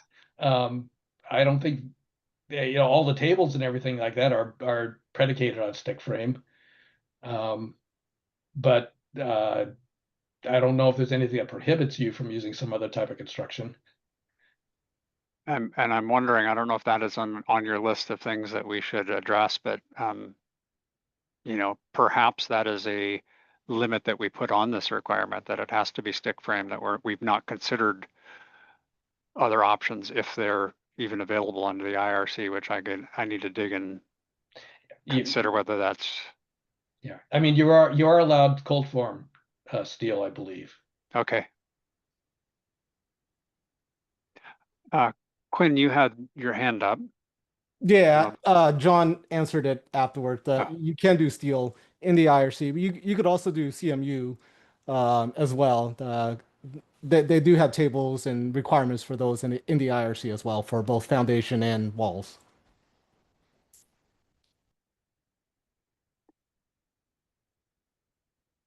Foundation walls with wood floors, Quinn? Correct. Yeah, wood floors, but for foundation walls, you could do masonry, but roofs and floor framing would be steel or wood. Okay. Michael? Yeah, I just wanted to say, I was struggling here to find how to raise my hand, but on the structural side, to me, a lot of this is when we talk about the performance, whether it's IRC or IBC, it's going to be what is the damage state.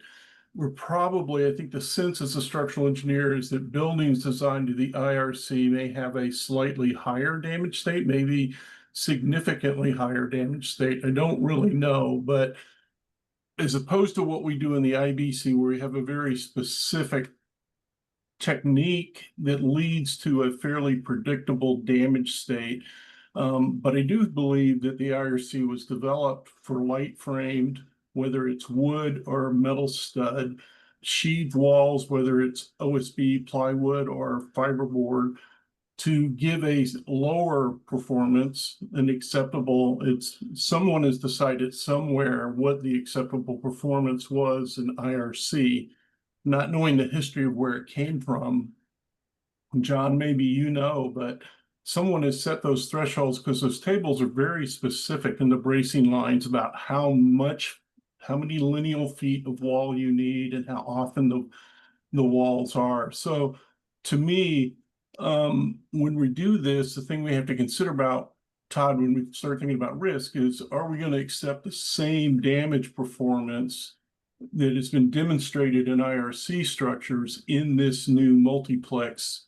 Is there anything significantly different about the way the multiplex configuration would work with the existing wall layouts? I'm kind of curious to really dig into this, Roger, as to how this all works, because as structural engineers, we kind of stay away from the IRC.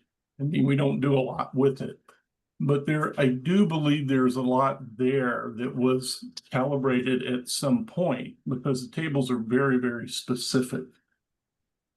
But I had something else, but that's what it was. I don't think you can do, again, the lateral systems, I really believe are light framed sheathed walls. And I think that's all you're allowed to do. So maybe you could do it in other materials, but it's probably just going to be light frame wood and light gauge metal.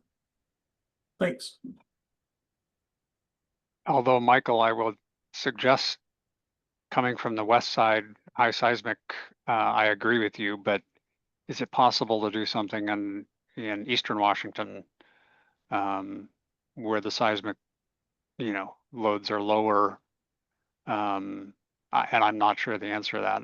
I'm with you. I'm used to working out of the IBC, not the IRC. So yeah, and I do think it'll be interesting to see when we get into lower areas of seismicity. It should be wind dominated designs and just understanding again. After doing this for 40 years, I'm really curious to understand better what the world the IRC did.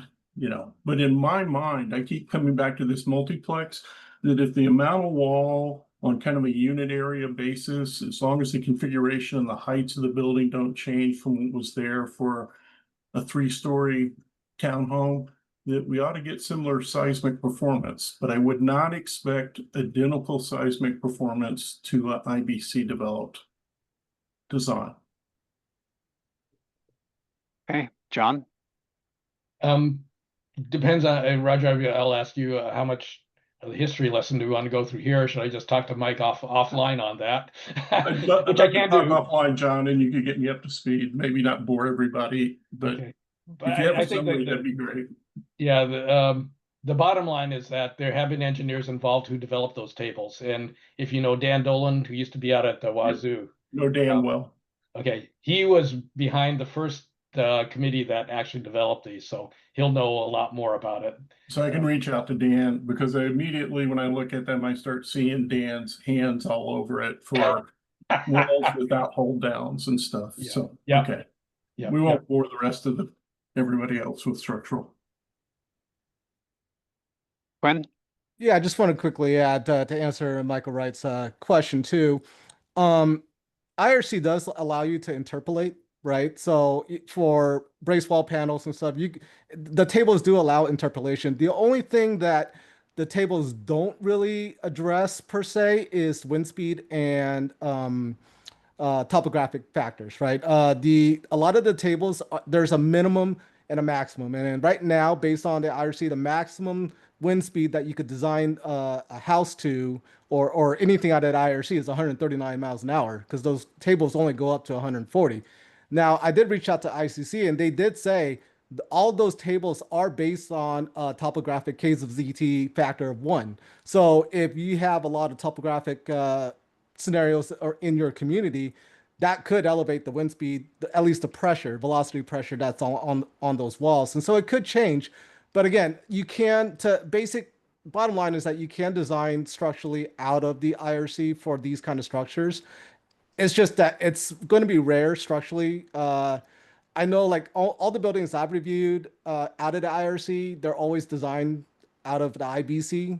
It's only these life safety factor that are done through the IRC. And I think that's really what the legislation is going for, is mostly the life safety issue and not as much the structural issue. Okay.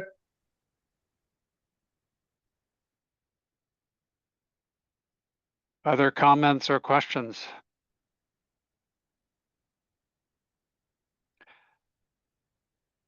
John, go ahead if you have a. Yeah, I was just going to ask, sorry.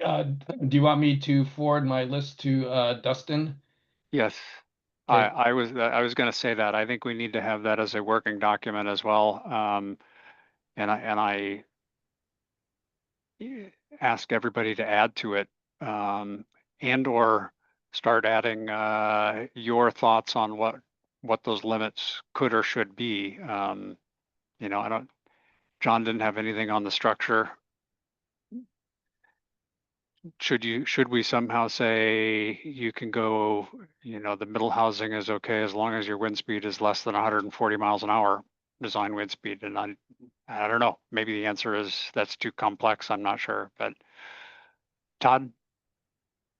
So I'll ask for everyone as we're going through this process, think about what questions you have about current rulemaking authority for the council, and think about what questions we should be asking the legislature if we think something exceeds that.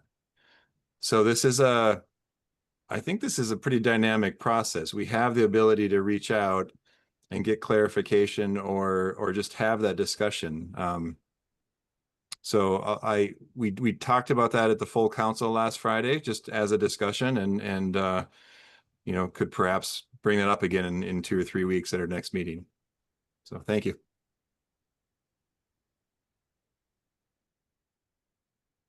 All right.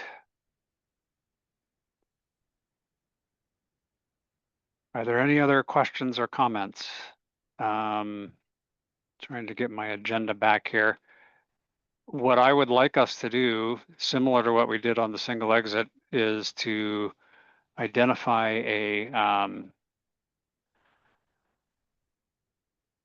a date that we start making comments on John's list of, I hate calling it issues, topics, that's the better word, a list of topics for us to address, add to the list, add comments to the list as far as what you believe we should, maybe the answer could or should be.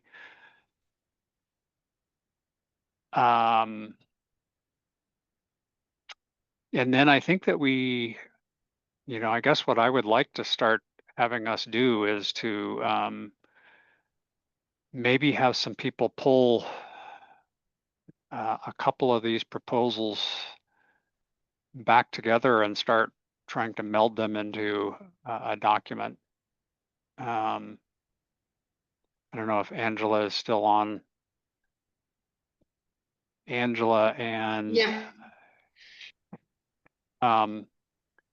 Because I think your document, and I'm sorry, I keep losing John Goldsmith. John Goldsmith's document are very similar. Would you be willing to work with John and just try to marry up the two proposals? Yeah, I don't have a problem with that. I think if we could come up with one of those proposals that we, at our next meeting, we use as our working document, and we start identifying these topics for us to discuss and start arriving at solutions. For instance, if we think it's 7,000 square feet, then we start plugging that into the document. Does that sound like a path forward? Yeah, when is the next meeting? Oh, that one is going to be, where is it? It's June going to 20. be June 26th in the afternoon. Okay. Yeah, so I just 26th. need to get in contact with him before that, or well before that. Yeah, so we can merge them. And is it possible that you could get them merged by the end of next week, the 20th, so that we could get that published? Yeah, as long as I can get a hold of him and we can both just set up, I'd say it should only take a meeting. Yeah. Yeah, John is busy this week doing training classes, but he is monitoring his emails. Yeah. And I'm Angela, sure do I you? have his contact information. Yeah, Dustin, can you make sure Angela has his contact information? Yeah, certainly can. I'm shooting an email to make contact with them right now. Okay. So we can expect to have an updated version of an appendix by around the 20th or early in the week before the 26th. And then we can start. And we will have John's list of topics to discuss, and we can move forward with starting to drill down on some of the topics and trying to come up with answers. Todd, you have your hand up. Well, I'm gonna open a big can of worms here and ask people to think about what energy code is being triggered in this appendix. That's a big topic. 3 stories is residential. I agree. So I just want to make sure. And then as we jump up to single exit, like again, we've got a big in between there. And in between there also is our walk-ups, 3 or 4 story, garden walk-ups. So I just want to ideally have that integration very clear when we develop this code. Thanks. Gary? Yes, I've made a code change proposal for the residential energy code to allow 3 stories up to 6 plexes to have the option to either do commercial or residential energy code. And so that'll be reviewed again, I think, this Friday. Thanks. So that's in the residential energy code tag that is ongoing. That's right. Okay. Thanks. Thanks, Sherry. Richard? Yeah, just following up on what Todd was saying, I think since we're doing the single exit out of the IBC, and given the parameters of that building, yeah, I mean, I think that would also automatically land under the commercial provisions, right? Todd, are you suggesting that we review that, or were you just making a point that we need to identify, what code we're using for each? Yeah, thank you. I have questions in between. Not that that's necessarily the exact task, but when we start to think more about what does this mean for single exit 3 or 4 story, that we already do, of course, right? But these walk-ups are somewhere in between what we're talking about. So I think if we can just frame everything together, and I will raise out of scope, but I put in that performance-based document trying to get to lower cottages, ADUs, so forth. That was a direct ask in that legislation that didn't go through this year, was what is the appropriate energy code for a single story less than 800 square feet. Again, not the problem here, but understanding that full spectrum would be helpful. Might I suggest that we add the energy code to the topics list? Even if the answer is we think that it should be the residential energy code, my suggestion is that we should state that, and so that there is not confusion when we write this appendix. So let's at least get that on the topic list. I don't know, Dustin, if you have John's list yet, or let's make sure that that is on the list of things that we make sure we talk about. That's an excellent point. Yes. And Todd, knowing that the legislative intent is to make these to be able to operate or be built under the residential code, I would have jumped to the residential energy code, but I think it's a good topic to discuss. Jeremy? Yes, just a thought.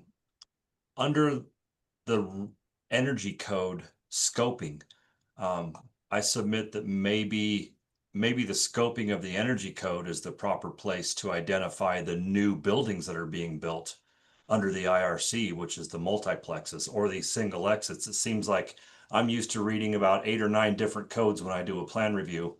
And so I go to that code for that scoping. So if I'm doing my energy code review on a certain building, I go to the scoping of the energy code to say, okay, am I supposed to use the residential provisions or the commercial provisions? And so I would just submit as a conversation topic, maybe the vehicle is the scoping. The people on the energy code tags might need to tweak their scoping to address what Todd brought up, the single exits and the multiplex, and let the energy code tags do the scoping.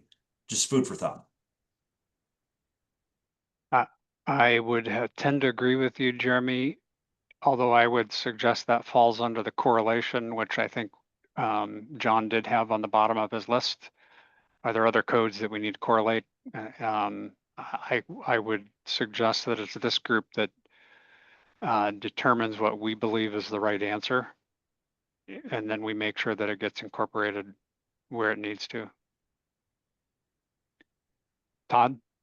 Okay, thanks for entertaining that. And then the other one I'll put out there are elevators.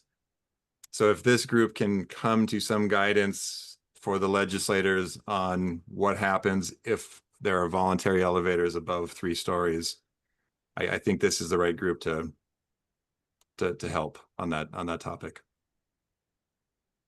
Voluntary elevators above 3 stories. That's my terminology, but as we tried to be introduced a couple times in legislature this year, the question of at 4 stories and above, maybe 4 to 6 stories in the case of single exit, if the elevator is not required, but is the market, obviously wants to see it, doesn't need to be the full stretcher elevator. So I think this is the right group to talk about that. Okay, Dave? Yeah, just bringing that up, I was involved with that bill as well, quite intensively. We really want to talk to the elevator union and talk about what the requirements are for that. To be able to go to the smaller elevators and to the outside of the North America standards requires a significant change in the training and background requirements. And you can't have both certifications. If you have one certification, you lose the other certification. So it's something that we either have the proper elevators that are in our standard. If we try to bring in something else that's different, it's going to create a huge mess for things. So we're really pushing hard from the fire marshal standpoint to just leave the elevators alone. There's not much difference in the requirements. It's not going to be a significant savings as indicated by the legislators. It is a convenience if it's not required.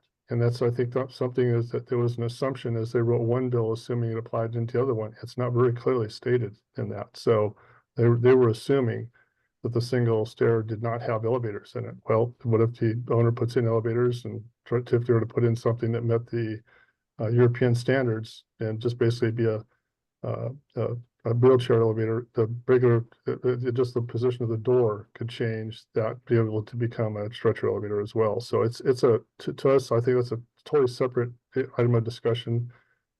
We'd probably have to take a whole meeting to discuss that. Hey, John?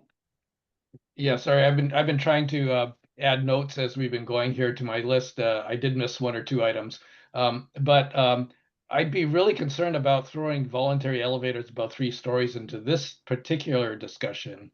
I know, Todd, you want to talk about middle housing in general, but multiplex is up to 3 stories only, and it's not directly linked to single exit. So there's nothing in the single exit that prohibits, or requires an elevator. It's elsewhere in the code. So I'm a little concerned that we're starting to expand the scope a little, beyond what we can reasonably cover. I think it's going to be a challenge to get through what we have, and you start adding this in. That's a whole nother discussion.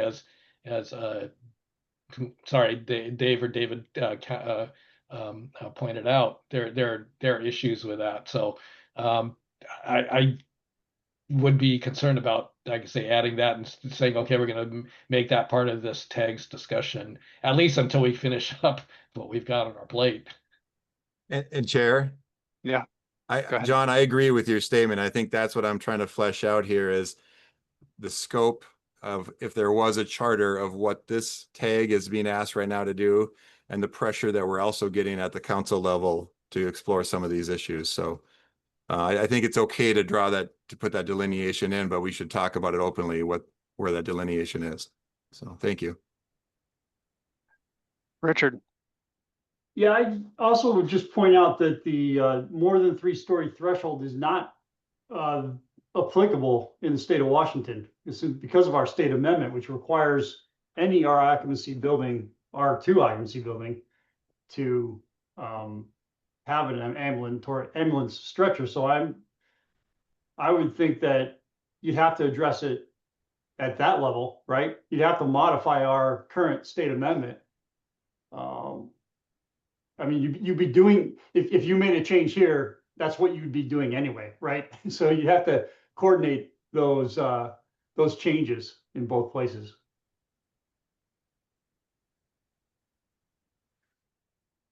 Okay. Well, are there any other comments or other business? Dustin, can you remind us, we've asked for some dates for people to respond, both for the single exit, and that is to start making comments to the proposal that has been posted, the Word version, suggestion, thoughts, get those posted a couple of days prior to the meeting on the 26th. Yep. So I mentioned getting them in as soon as possible is always best.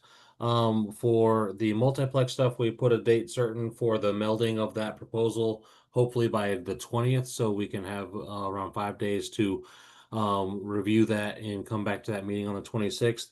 And I would say that the 20th for the single exit proposals to come in would be best, so that we can have as much time as possible.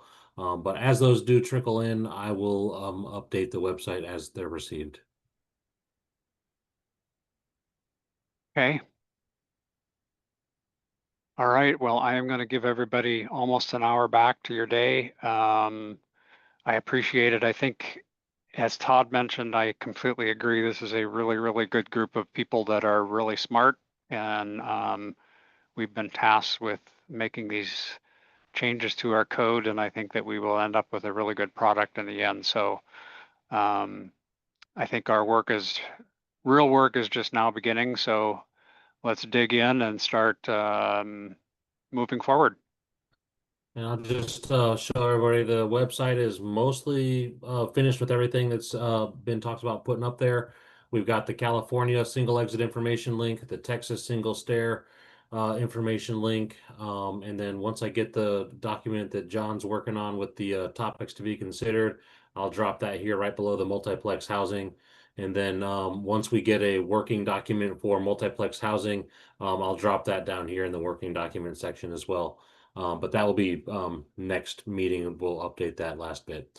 So just wanted to show everybody we got that stuff going, so you can take this extra hour and start, or take the extra hour and get back to your normal jobs. All right. Well, I will then adjourn our meeting. I appreciate everybody's time.